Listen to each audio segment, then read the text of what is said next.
Agora você pode fazer parte do clube de membros do Spurgeon TV. Esses são e-books já disponibilizados para os membros do canal. Todos os dias, novos e-books são adicionados junto com outros benefícios que só os membros têm. Sendo um membro, você passa a ajudar no crescimento desse ministério, tanto na quantidade do que podemos publicar, como na qualidade do material. Nosso propósito é, juntos, atingirmos o maior número de pessoas com solo escritura. Seja um membro do Spurgeon TV. Porque dele, por ele e para ele são todas as coisas, glória pois a ele eternamente. Amém. Romanos 11:36. Meu texto consiste quase inteiramente de monossílabos, mas contém as sublimidades mais elevadas. Tanto significado tremendo está concentrado aqui, que a eloquência de um arcanjo falharia em transmitir seu ensinamento em toda a sua glória para mentes finitas, mesmo se serafins fossem seus ouvintes. Afirmo que não há homem vivo que possa pregar do meu texto um sermão digno dele. Não, entre todos os oradores sagrados e os defensores eloquentes de Deus, nunca existiu e nunca existirá um homem capaz de alcançar a grandeza do argumento contido nessas poucas palavras simples. Eu fico completamente desesperançado de sucesso aqui e, portanto, não farei uma tentativa de explorar a glória infinita desta sentença. Somente o nosso grande Deus pode explicar este verso, pois somente Ele conhece a si mesmo e somente Ele pode expor dignamente suas próprias perfeições. No entanto, sou confortado por esta reflexão, que talvez, em resposta às nossas orações, Deus mesmo possa pregar deste texto esta manhã em nossos corações. Se não através das palavras do orador, pelo menos pela voz mansa e delicada a qual o ouvido do crente está tão acostumado. Se assim Ele se dignar a nos favorecer, nossos corações serão exaltados em seus caminhos. Há duas coisas diante de nós, uma digna de nossa observação e a segunda de nossa imitação. Você tem no texto, antes de tudo, a doutrina e então a devoção. A doutrina é elevada doutrina. Dele, por ele e para ele são todas as coisas. A devoção é elevada devoção, a quem seja a glória para sempre. Amém. Consideremos a doutrina. O apóstolo Paulo estabelece como princípio geral que todas as coisas vêm de Deus. Elas são dele como sua fonte, são por meio dele como seus meios, são para ele como seu fim. Elas são dele no plano, por meio dele no trabalho e para ele na glória que produzem. Tomando esse princípio geral, você verá que ele se aplica a todas as coisas. E é nosso dever observar aquelas em que isso é manifestamente o caso. Que o Senhor, pelo seu Espírito Santo, abra seus tesouros para nós neste momento, para que possamos ser enriquecidos em conhecimento e compreensão espirituais. Meditai, queridos amigos, em toda a extensão das obras de Deus na criação e na providência. Houve um tempo em que Deus habitava sozinho e as criaturas não existiam. Naquele tempo anterior a todo tempo, quando não havia dia, mas apenas o ancião de dias, quando a matéria e a mente criada ainda não haviam nascido e até mesmo o espaço não existia, Deus, o grande Eu Sou, era tão perfeito, glorioso e bendito como é agora. Não havia sol e, no entanto, Jeová habitava em uma luz inexprimível. Não havia terra e, no entanto, seu trono estava firme e sólido. Não havia céus e, no entanto, sua glória era ilimitada. Deus habitava a eternidade na majestade infinita e na felicidade de sua grandeza autossuficiente. Se o Senhor, assim habitando em uma solene solidão, escolhesse criar alguma coisa, o primeiro pensamento e ideia teriam que vir dele, pois não havia outro para pensar ou sugerir. Todas as coisas devem ser dele em design. Com quem ele poderia trocar ideias ou consultar? Quem o instruirá? Não existia outro para entrar na câmara do conselho, mesmo que tal existência pudesse ser imaginada com o Altíssimo. No começo do seu caminho, antes de suas obras antigas, a sabedoria eterna fez brotar de sua própria mente o plano perfeito das futuras criações, e cada linha e marca ali devem claramente ter sido somente do Senhor. Ele ordenou o caminho de cada planeta e a morada de cada estrela fixa. Ele derramou as doces influências das Pleiades e cingiu as mãos de Órion. Ele estabeleceu os limites do mar e determinou o curso dos ventos. Quanto à terra, o Senhor sozinho planejou suas fundações e estendeu sua linha sobre ela. Ele formou em sua própria mente o molde de todas as suas criaturas e encontrou para elas uma morada e um serviço. Ele determinou o grau de força com que dotaria cada criatura.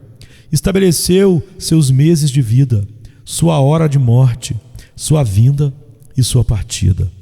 A divina sabedoria mapeou esta terra, seus rios fluindo e mares espumantes, as montanhas imponentes e os vales sorridentes.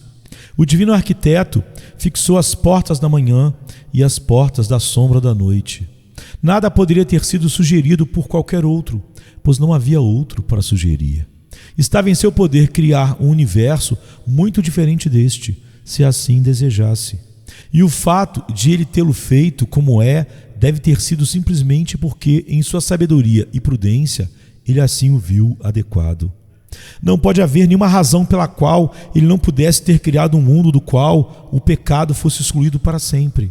E o fato de ele ter decretado que o pecado entrasse em sua criação deve ser novamente atribuído à sua própria soberania infinita, já que ele fez tudo para mostrar o Cordeiro que foi morto antes da fundação do mundo. Ou seja, na mente de Deus, em seu decreto soberano. Se ele não soubesse que seria o Senhor sobre o pecado e que, a partir do mal, surgiria a mais nobre manifestação da sua própria glória, ele não teria decretado entrar no mundo. Mas, ao esboçar toda a história do universo que ele estava prestes a criar, ele permitiu que até mesmo aquela mancha negra maculasse sua obra, porque ele antevia quais cânticos de triunfo eterno se ergueriam a ele, quando, em correntes do seu próprio sangue, a divindade encarnada lavaria a mancha. Não se pode duvidar que, seja qual for o drama completo da história na criação e na providência, há um sentido elevado e misterioso em que tudo é de Deus. O pecado não é de Deus como de sua natureza, mas o decreto temporário de sua existência fazia parte do plano previamente determinado. E para nossa fé, a intervenção do mal moral e a pureza do caráter divino não diminuem a força de nossa crença de que todo o escopo da história é de Deus no sentido mais amplo e completo. Nada pode existir que Deus não tenha decretado. Levantaram-se os reis da terra e os príncipes se ajuntaram a uma, contra o Senhor e contra o seu ungido. Porque verdadeiramente, contra o teu santo filho Jesus, que tu ungiste, se ajuntaram não só Herodes, mas Pôncio Pilatos com os gentios e os povos de Israel, para fazerem tudo o que tua mão e o teu conselho tinham anteriormente determinado que se havia de fazer. Quando o plano estava totalmente estabelecido e o Todo-Poderoso havia ordenado sua vontade, isso não era suficiente. Mera organização não criaria. Por meio dele, assim como dele, todas as coisas devem ser. Não havia matéria-prima pronta para as mãos do Criador.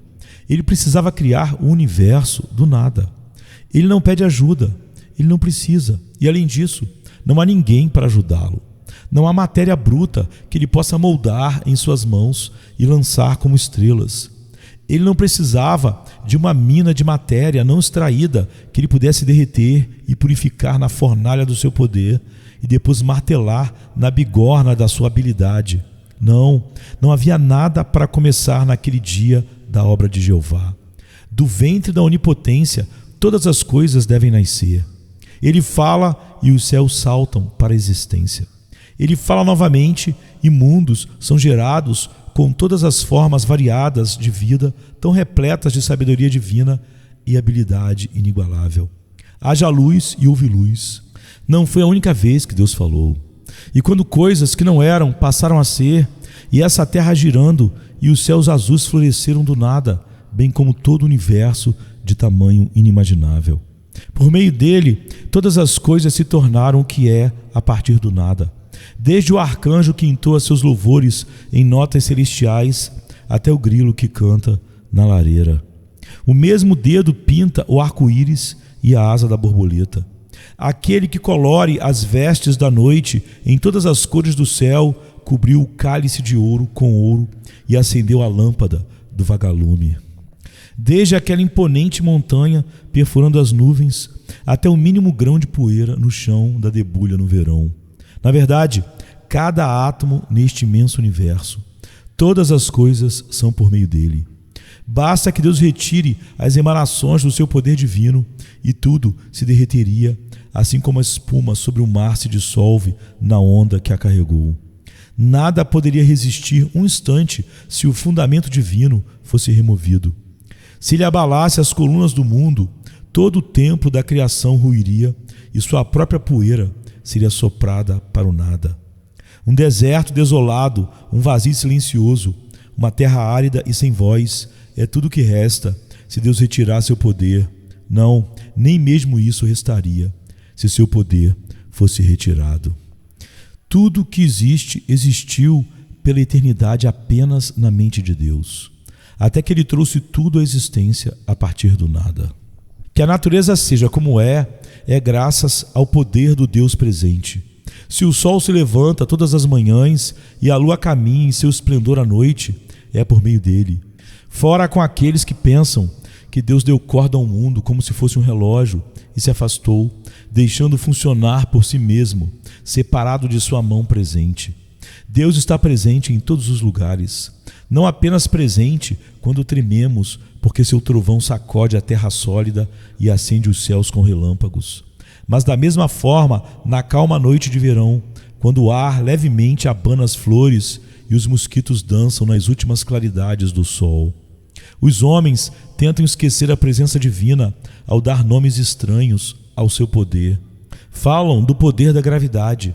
Mas o que é o poder da gravidade? Sabemos o que ela faz, mas o que é? A gravidade é o próprio poder de Deus. Eles nos falam de leis misteriosas da eletricidade e sei lá mais o que. Conhecemos as leis e deixamos que tenham os nomes que têm, mas as leis não podem operar sem poder. O que é a força da natureza? É uma emissão constante da grande fonte de poder, o contínuo derramamento de Deus mesmo, a saída perpétua de raios de luz daquele que é o grande Pai das luzes, em quem não há variação nem sombra de mudança. Ande suavemente, seja reverente, pois Deus está aqui, ó mortal, tão verdadeiramente como está no céu. Onde quer que você esteja e o que quer que você esteja contemplando, você está na oficina de Deus, onde cada roda é movida por suas mãos. Tudo não é Deus, mas Deus está em tudo. E nada funciona, nem mesmo existe, exceto por seu poder e força presentes. Dele e por meio dele são todas as coisas. Amados, a grande glória de tudo isso é que na obra da criação tudo é para ele. Tudo louvará o Senhor. Ele assim o planejou. Deus deve ter um motivo mais elevado, e não pode haver motivo mais elevado concebível do que sua própria glória. Quando não havia criatura senão ele mesmo, e nenhum ser além dele, Deus não poderia ter tomado como motivo uma criatura que não existia. Seu motivo deve ser ele mesmo. Sua própria glória é seu objetivo mais elevado. O bem de suas criaturas ele considera cuidadosamente, mas mesmo o bem de suas criaturas é apenas um meio para o fim principal, a promoção de sua glória. Todas as coisas, então, são para o seu prazer e para a sua glória elas trabalham diariamente. Diga-me que o mundo está arruinado pelo pecado, e eu lamento isso.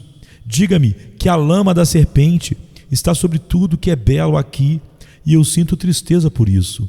Mas ainda assim, tudo falará da glória de Deus. Todas as coisas são para Ele. E chegará o dia em que, com os olhos espiritualmente iluminados, você e eu veremos que até mesmo a entrada da queda e da maldição, no fim das contas, não estragou o esplendor da majestade do Altíssimo.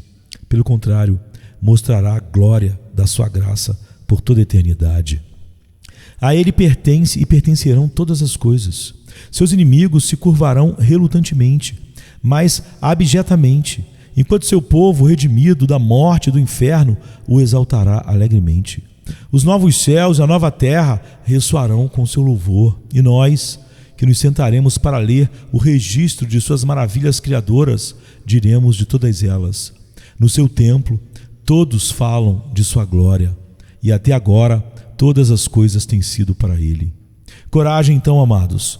Quando vocês pensarem que as coisas estão contra a causa de Deus, apoiem-se nisso como um leito macio.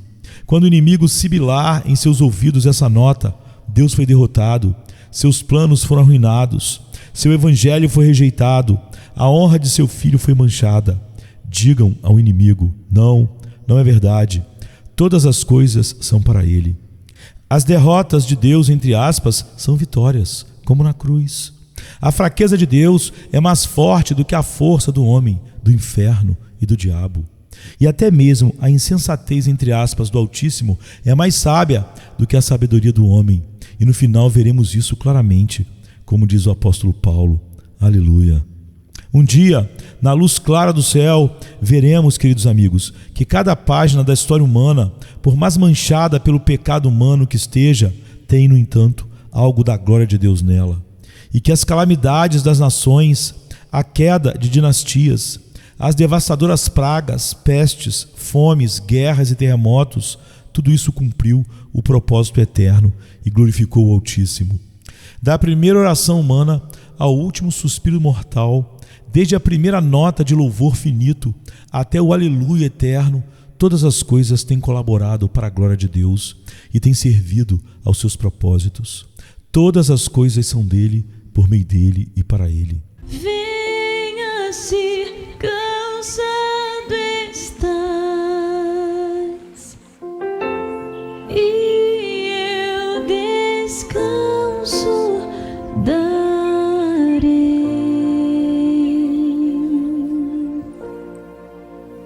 Tu descansarás.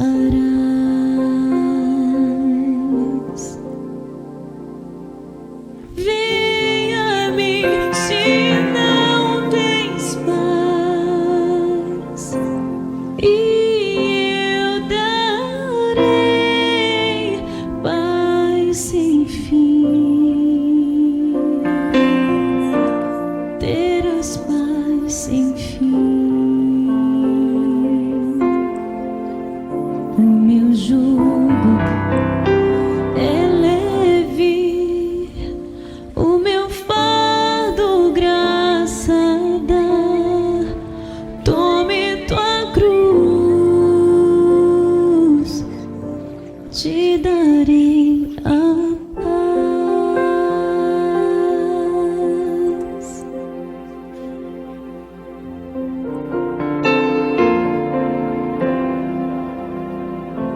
Venha o aflito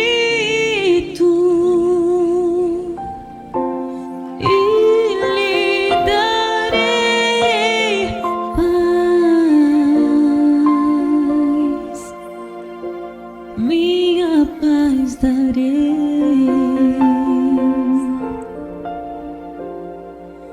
Venha-me na dor sem fim, e eu darei paz, darei minha paz. Acalmar tuas águas e falar ao coração: tome meu fardo,